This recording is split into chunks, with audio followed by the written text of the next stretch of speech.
अंगणवाडी सेविका, महिला मदतनीस तसेच होमगार्ड कोतवालांच्या मानधनात महायुती सरकारने भरीव वाढ केलेली आहे। अंगणवाडी सेविकांना 15,000 रुपये तर अंगणवाडी मदतनीसांना 8,000 रुपये मानधन देण्याचा निर्णय सरकारने घेतला आहे। यामध्ये ज्या अंगणवाडी सेविका लाडकी बहीण योजनेचे अर्ज भरतील त्यांना प्रोत्साहन भत्ता देखील दिला जाणार आहे।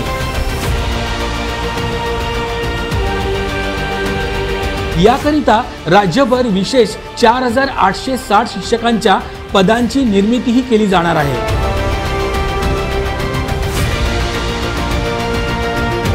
तर अंगणवाडी मदतनीसांना दरमहा 8,000 रुपये मानधन देण्याचा निर्णय झाला आहे।